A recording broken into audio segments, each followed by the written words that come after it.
All right, Okay. so moving from one detective show to another one, in a sense, if you really want to call it that, I will talk about the Innocence Files. Right, this was one that was on my radar for for quite a while, mainly because on Rogerbert.com the show got a 4 out, well, just a 4 to 4 stars, right? Just like, all right, word on it on Netflix. Okay, cool. I'm gonna check this out, right? But what is this about, right? So essentially, it's a true crime series, right? I mean, this is not the first one that we've seen from Netflix. I doubt it's going to be the last, right? But the premise for this is quite interesting. Well, just before I jump into what it's about, right? So one thing that kind of threw me off though is that I thought that this was a mini series, but it's actually a normal series, right? But it's just a docu series.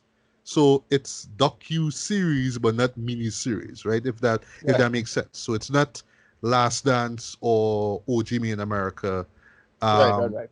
but it's not like Unsolved Mysteries or like shows of that nature, right? If that makes sense.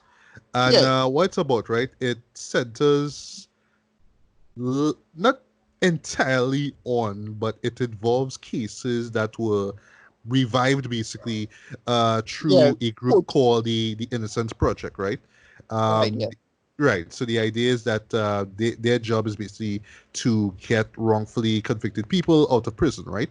But what the show centers on basically is just different individuals from different states who have been, who did serve time in prison, right? And then, well, through some circumstances, either they were, well, it's either evidence came up and they were set free, or they personally wrote letters to the Innocence Project, and that's when they jumped in and Right. just went back into the case, right? A majority of these cases, well, I mean, it was kind of you kind of saw it coming, but just it just kind of made the show even more emotionally gripping. Minorities, basically, right? You know what I mean? There's not well, yeah, right. So essentially, it's 9 episodes in total, right? The first case is split up into 3 episodes, right?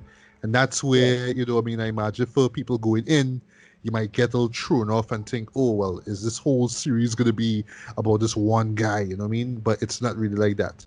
Or I should say two guys, actually, because, yeah, two guys are involved in it, right? And yes, two black guys, actually. I forgot from what state they're from. Oh, yes, they're from Mississippi, actually. Yeah, Right. we're going down there. We're going down there, right? And yeah, the show does not hesitate to show, what I mean, the racial history, the history of racism. Actually, I should say. I was gonna say racial tensions, but that's really the history of racism in that state, right? And how that led pretty much to this one particular guy getting arrested for a murder that he did not commit, right? And then him having to serve time for all these years, and you see literally from when the crime takes place and where he was at the time when he gets arrested, the courtroom stuff that goes on after that when he gets arrested.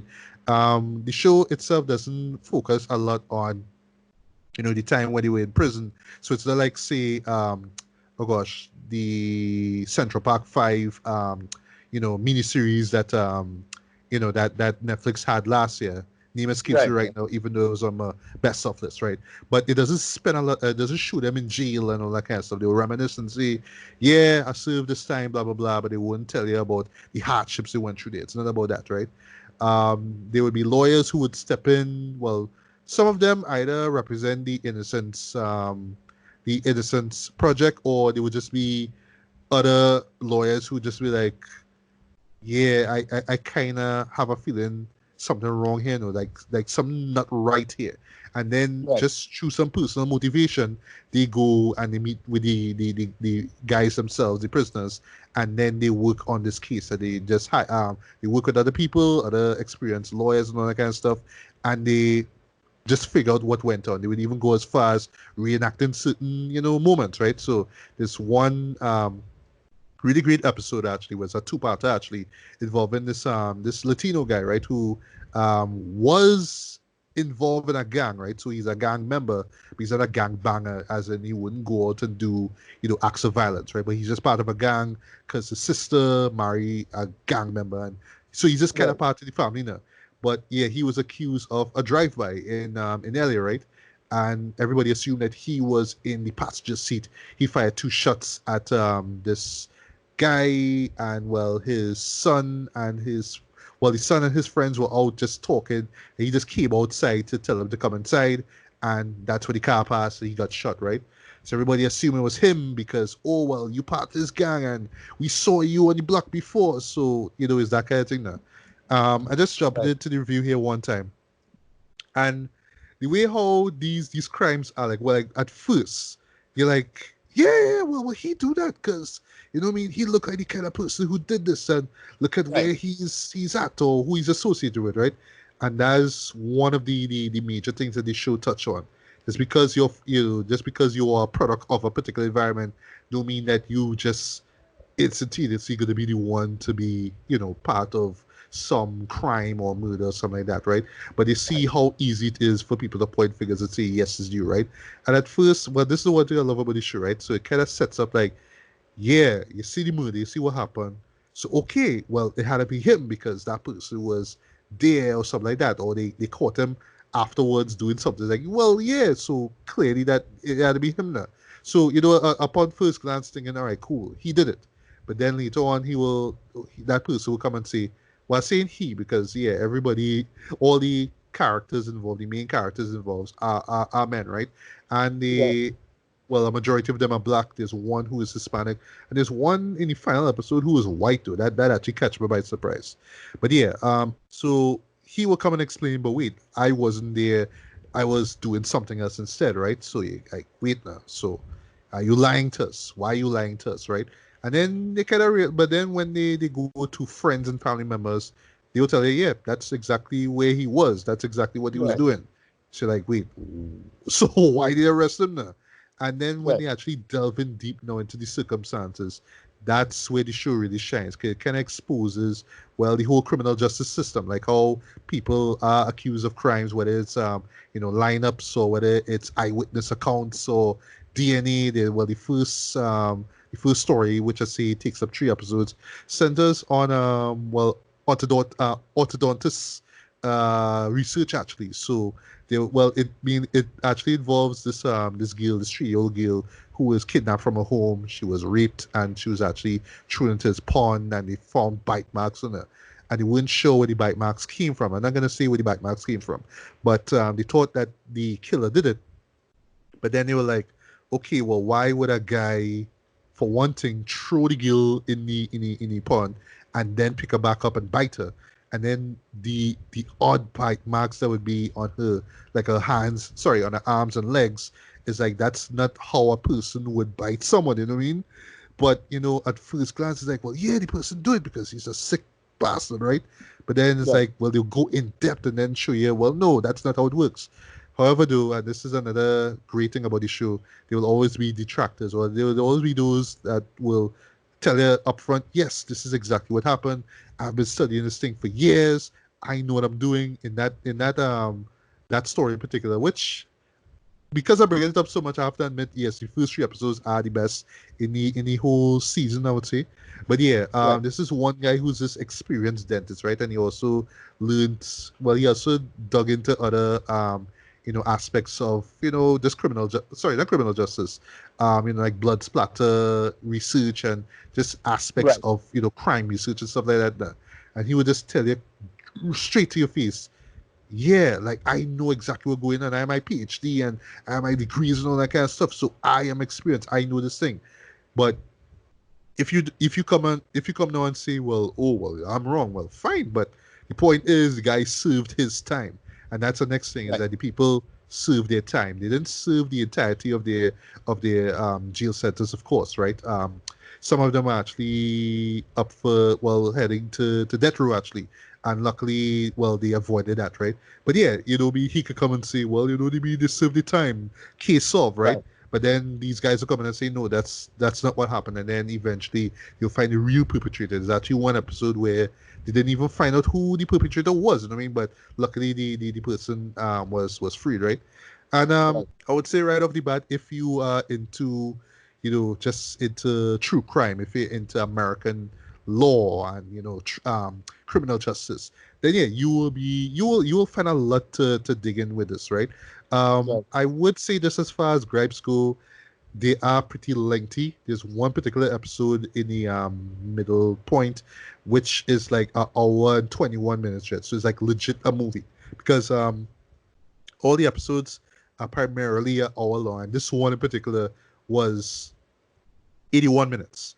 I'm not Okay. saying that it should not have been that long, but at the same time, I'd admit, yeah, it did drag though. Also too because of the nature of it, because it is a police procedural series as well. So they go really in depth, you know what I mean? They analyze certain things, they explain certain things. I know for some people they don't like the documentaries to kind of hold their hand and tell them how things are, but sorry, this is exactly how it has to be because Right. it's that unless Yes. So you are a lawyer or whatever it is, unless you know these things, then nah, they have to explain this stuff to you, bro. right. Sorry, this have So to. this have a big overlap with how to fix a drug scandal. Right, But right, right. more to do with the aspect of, well, people who compromise in two different ways, and how the criminal justice system does be don't really care because they need the prosecution case, and it's push for that. Right. And in case of in your case, it's more to do with just they need a criminal, so they need to get somebody who's on the cop side of the situation. In this, it was Yeah. the forensic side. And well, one of the perpetrators, Annie Doohan, is a Trinidadian, by the way, which was like weird. And I the Right. reason I did with the story back then. Uh, that had a similar situation, and then the other girl, shit, I forget she name right now, but the other girl, um, she was a drug user, so she was using the drugs, and that is why she would have been compromised Right. in a case now. And she keep claiming that she keep doing the right thing with respect to her job. But no, once you take drugs, and sorry to say it, you have to be considered compromised in that way now. And so Right. that is pretty much what went on there. But you could tell they had to go out to the way to prove the case, which was ridiculous if you think about it. Yeah. Like It is. Yeah. they still have to prove the case going forward, um, even though they clearly compromise figures now, and they lie Mm. and they manipulate. There's literally thousands of cases that this interfere, and all of this is like low-level bullshit crimes. That's the sad Yeah. part. So it's all about the general nature of the system. And there's another thing I want to talk about, and this is like a kind of counterintuitive argument. Mm. Um, so this is like a last point I wanted to mention. Just talking about just general innocence, and there's an interesting paradox of innocence, especially in relation to the death penalty. And Mm. this is like an argument I would do for in what I call, it's a kind of way called a kind of Solomon defense, right, of the death penalty. So you know that famous story of Solomon in the Old Testament where his plan was to he tell his God to kill the baby. Yeah. He had no You split it literally in two. Yeah. right. And he had no intention to kill the baby, but what he did is he just threatened to kill the baby, and it revealed the person who should really care about the baby, right? With that life for that situation. And I would argue that there's a very similar defense to be made in defense of the death penalty, and here's how I'll argue it. And it's basically a strange paradox of innocence. Now, it's not my argument originally. I'll credit this to someone called Garrett Merriam, a fellow called Sisyphus Redeemed on YouTube. I recommend looking up this video. It's not that long, it's like 10 minutes, but it's an All right. excellent defense and case to show that if you the problem with the death penalty and the nature of the death penalty is that it's a linchpin that ironically saves a lot of lives. And because if you're getting rid of the death penalty, you can't just get rid of it by itself. You'll have to rehaul the entire system when it comes to um, um, jail and people like that. And here's how it goes: if you put the death penalty, if you keep the death penalty on the books, you increase the likelihood of an innocent person going free Right. statistically. Mm. And the reason for this is a very simple reason. Well, it's a Solomon argument, right? People are more likely to push for the case. But if you get rid of the death penalty, there's a much higher chance of people spending a lot of time in prison, um, innocently, and eventually will die in prison. Death will come one way or the other. Um, and that's the most interesting. That's a kind of interesting kind of way to look at it in a sense, now. And it shows how strange and corrupt the criminal justice system, and how we had to look at that in general now. And that is one of the things that I have a big problem with, especially with the war on drugs. Because you notice all of this is somewhat related. I'm sure a lot of it is related to the war on drugs, and then a crime, and who part of what, and gang banging. And the reason why you're looking at them more serious is because they think they do this and it's connected to that and the other, and people can look at cases better now and more likely. Again, to go to Central Park 5, these people needed a criminal and they let the real criminal go free. That is the problem now. So there's a double injustice going on. And that is my big issue with it. Anyway, yeah, the Innocence Files, and well, the show I should have reviewed last time. Yeah, but them overlap really well. Anyway, that's my last time. So you can finish on the review on Innocence Files. I give how to. I'll just quick rating from a thing. I'll give how to fix a drug scandal. I'll give that an 8 out of 10. It's a little dry, but still good and necessary. Right. And that's the same thing I will see. Well, not dry, but yeah, I would say the same thing about Innocence Files, right? It is very necessary. Right. Just like When They See Us, that's the title I was thinking of. Right. It does really. It just shines a light on, just the justice system in the United States, and it kind of shoots it from different angles, from the media, like how we would just see a crime, a news report of a crime and just assume, oh, they arrest this guy, okay, so it has to be that guy. Or if the guy is arrested and goes to jail, we assume, oh, well, yeah, he deserves that because he was, like we don't know everything that went on behind the scenes. That's what the show here, shines a light.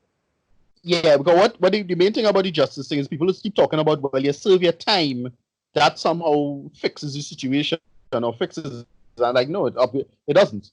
And here's why. 2 reasons. One, the amount of time lost, right? So the person deserves compensation.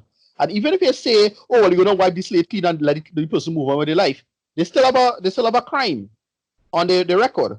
So it's much more difficult for ex-cons to get a job. Yeah, which is another thing the show addresses on. Like, I would say nearly every climax of these stories, not episodes, always centers on, okay, I'm out. What do I do? Right. Am I being compensated? Yeah. Some of them don't even get compensated because of just legal bullshit, right? But I'll leave it there. Yeah, exactly. Right. But yeah, this is, well, just to get a few gripes out of the way, right? Just little minor stuff, right? Because I went in expecting like one full story. It'll be because we just so used to the last dances, and I don't know, because I just get so spoiled by Oh Jimmy in America. I just think that every docu-series must be about one story, you know what I mean? But I was actually glad that the first story took 3 episodes, and that to me was the best one because it just had such a compelling main character involved, and just hearing his backstory, the stuff he went through, where he's from, those kind of things. Yeah, I mean, it's heartbreaking. It was really heartbreaking and oftentimes kind of tough to watch too, because it's not like it's graphic or anything like that, but just when you hear the stuff that they go through, like, and this is before they go to jail too. That's what I talk about. Just like, it's almost like how they're doing this thing because of the person's skin color, right? Even though at times they deny it, but it just kind of lingers over your head now that had to have some kind of racism thing going on here. I mean, it's just not making the extra effort, with another person. Nobody gonna, again, if nobody care, nobody will fight up and help you out. Sorry to say it. And then, the banality of the system is the problem. As I say, it have something called the banality of evil. How come injustice can keep going on for so many people for so long? I know it have a real simple answer and option. Money, right? Have a lot of the nature of the system and how it works is that people have to get money, and it's more about reputation. We have there's a very perverse incentive with respect to prosecutors. Right? Prosecutors need to win. All these lawyers, they need to win, and that shit now. And that bullshit will just like drive. And then because they're such good lawyers from a prosecution standpoint, they don't really have any moral, like they don't really care. They just get a man.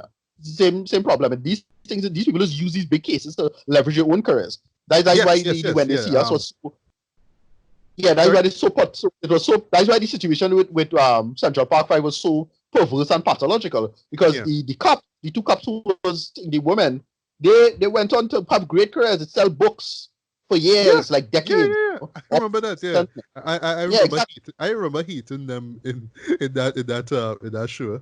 I would like. Yeah, yeah, yeah. Because that's the real problem with all of this stuff now. Like how you gonna it have any way to deal with them people is still making money. They still reward their bad behavior, and well, we will get into that with the next movie we're going to talk about now. Yeah, yeah. Well, It, literally, we're gonna talk about it next. Yeah, yeah, it yeah. real sad part is a real punishment for that now. Yeah. It have a whole statement to ask for forgiveness and to ask for permission now. Is Uh, really ridiculous now. How yeah, it yeah. just the real injustice, the person's life being upended in this way, and no real compensation, no real effort, and you would think they at least pay them off and let them forget it. Nah. Sorry to say it. You need, sorry to we need you need some real judge lawyer to counter back this nonsense now. But whatever. Exactly.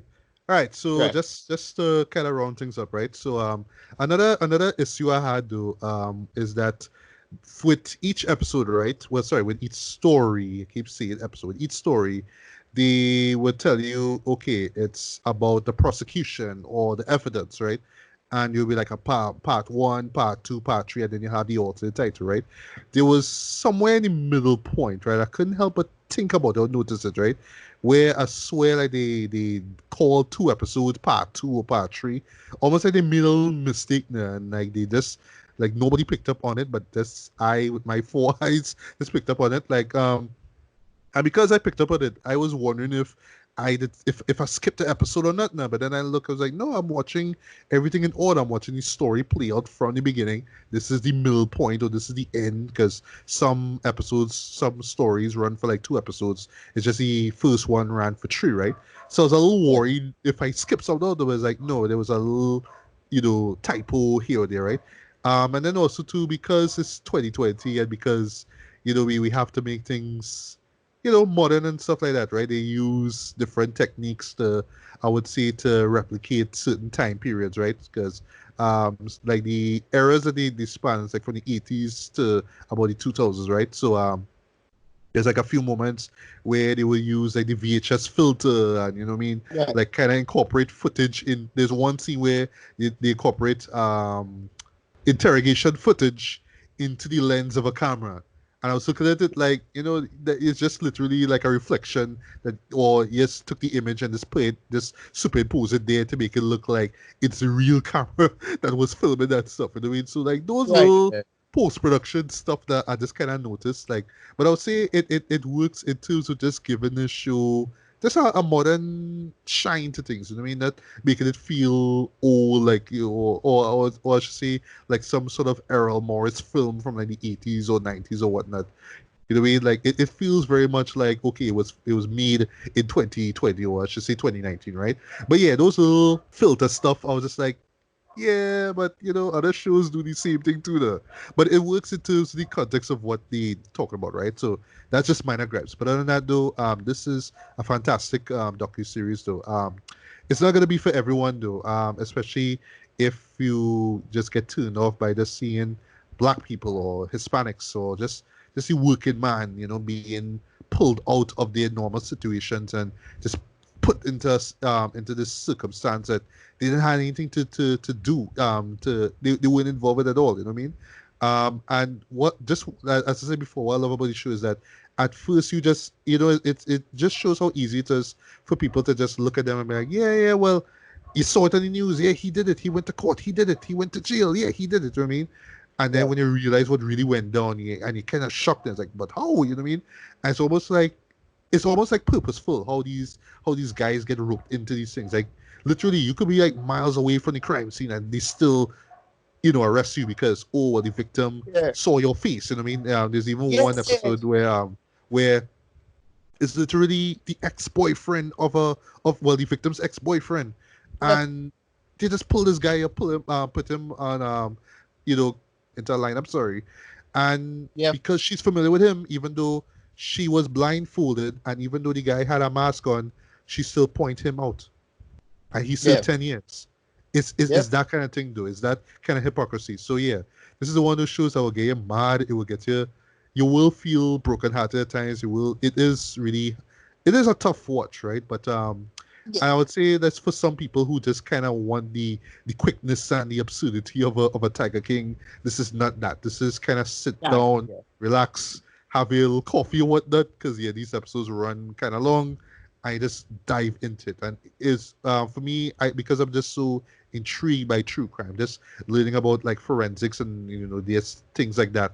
Oh yes, and last thing I want to say too, they even kind of expose the hypocrisy of like TV shows that based on stuff like that, like Law and Right. Order and CIS and stuff like that, which kind of paint the fact that we have this DNA match. It's so Oh easy. no, yeah, yeah, yeah. That's how we A get lot of this that, guy. yeah. And they come and say, That's no, something that, that's how it is, guys. That's not how it you know, is. that's something that is kind of, when you think about it in retrospect, is a problem, because I call it propaganda, right? Um, I love it. yeah, no, Propaganda. it's this whole the heroism of police and how police so perfect and we get me mad every time and that bullshit now. And I Yeah. look, to be fair, I do like a lot of those shows. I like Law and Order a lot. I like them for what they are, but when you think about it, they really spread some insidious bullshit.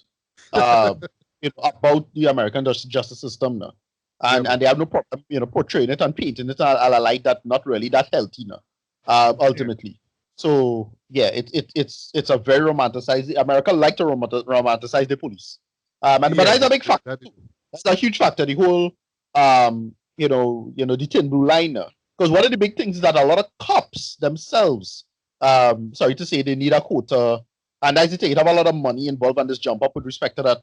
So cops need to get a case right, and they need quotas. Like especially in New York in particular, you can find how much evidence. Like recently one of the recent mayors of New York, he went up for president and he got his career was completely torpedoed when all this that information about him come across when he would stop and first thing now. yeah, And that Michael Bloomberg.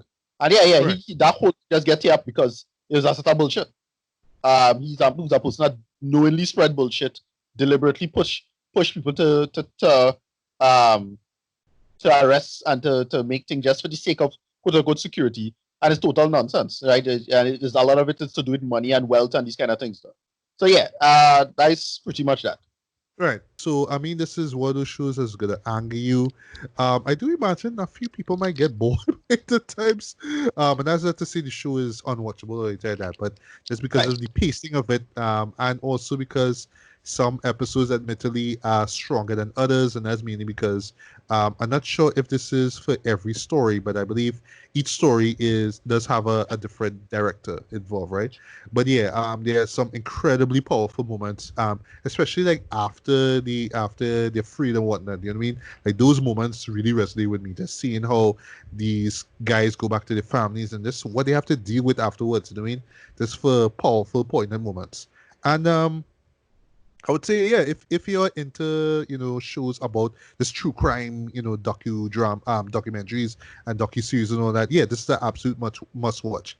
And last thing I want to say before I get to rated, I don't want to say this show is entirely seeing that kind of debunking what they call junk science and seeing that all this Right. like DNA and forensic stuff is all bullshit and it's a No, waste of time. I'm not saying that, but yeah, no, because actually a lot of the DNA stuff is make the case for the innocence. But right, the problem is that you have no people checking that shit with respect to that's the right, backup. yeah, yeah, So that problem is that again, it's still humans have to do the science, and humans are flawed, or they could be thing like in the case of Annie Doohan, um, she uh she just wanted to just again money. She wanted for the sake of her reputation. She wanted to just say, "Look, I'm the best forensics person ever, and look how many people I catch."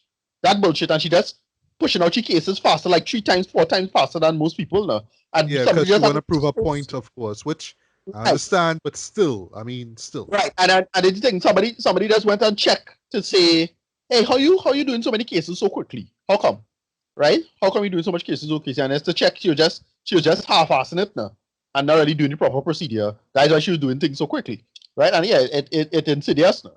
Right? yeah, yeah, So that's just yeah, correct, that's the point. It's just the nature of the system is a moral hazard because everybody involved going to cut corners. So what you should do is that like if you have to cut corners, you can't have a double standard. You can't have the people who run in the system half-assing it and cutting corners where the trade-off going to be people's lives and literal years and even life and death in some cases. Either you ease up the law if you ease it up for them, or when they could actually spend time on real legit cases, or you make sure and get every case right. But they want to do that hard work. That's the problem. Right? Nobody gonna do that hard work. So that is it. They want to have an easy life. Again, we're gonna get into the next documentary now. Sorry, Yeah. show that. Well, sorry. Show based off of a true story, right? But yeah, just to wrap things up, though, yes, I thoroughly enjoyed this. The odd thing is though is that I am not sure that this is a series I'm gonna get back to anytime soon, though, and it's not because of the length. Well, it partly had to do with the length, right? But just because of how appropriately grim and heavy the subject matter is. So yeah, this is not an easy watch, but I would say it is a necessary one, you know what I mean, especially if you're just kind of concerned about the stuff that we've mentioned in this review here. It's not going to be for everyone, but I do think that this is one that should be at least discussed, or people should be aware that this exists, and that's why I really wanted to talk about this for so long. You know what I mean? This off the premise alone, I didn't want it to be like, oh well, I mean, it's on Netflix too, so they didn't want it to be like, oh, well, there's a show, but I don't know anything about it. It looks boring. Let me watch Tiger King for like the third time. It's like, no, there's other great documentaries out there. So, yeah, give this one a look, man, because it's right up there. You know what I mean? I kind of see this one being in my top 10. I don't know if I should actually have, be like a best documentaries of the year. Like, I don't know, but it's just this year just had a lot. Well, I should say not a lot, but just some pretty solid docs, man. So, yeah. So for me, I'm gonna give this a decent, strong 4 to 5, man. This is an absolute must watch. Like I say, the episodes do run long, but if you just treat it as a season and not so much as a, just a basically like one case being carried out across 9 episodes, then you're gonna find much to appreciate here. You know what I mean? So check it out if you're into that kind of stuff. If not, then skip it. But like I say, just go in. Know that this is gonna be like, this is not gonna be an easy watch, but believe me, this is one that afterwards you're gonna wanna do a lot of research, learn about more. You're gonna come out of it kind of with your mind changed about just the American justice system and stuff like that. And this last thing here, this is not a spoiler, but yeah, a majority of the people who have left jail have pretty much become advocates for criminal reform. Well, criminal justice reform, I should say. So, it's glad that these guys aren't just going to sit there and, just be like, oh, well, the government, the law took this from me and whatnot. You know what I mean? They're fighting back. They're taking back their time now. You know what I mean? They're going to make sure that other people don't suffer what they went through. And that's great. That's great that they're doing that, man. That's actually quite inspirational, actually. So, not much more I could say. The Innocence Files gets a decent, strong 4 to 5. If this is your cup of tea, then yeah, I strongly recommend you give it a look. Right. So yeah, this overlaps with how to fix a drug scandal, and yeah, it overlaps heavily with that. I'll say so. Yeah, that also gets roughly a similar score. Yeah, these shows could be watched in tandem. Very similar ideas, similar reasons as to why these things happen. It's just these big oversights and big moral hazards of the system. And right. So you could I'm actually gonna check that show out though. Because you told me about it and I wasn't sure if it's gonna be good, because I heard that it's kind of a slow burn, like a really really really really like slow burn, right? And I mean like this show, like Innocence Files, was a slow burn, but imagine this one is gonna even be slower. But just because of the subject matter and how you described it to me, I'm gonna give this a look as well. So yes, folks, it's not just Tiger King as far as documentaries go on Netflix. There's other great true life stuff out there, man. So, true crime stuff out there, man. So, yeah, give these shows a look, man. You know what I mean? Show your support. Show them some love, man. You know what I mean?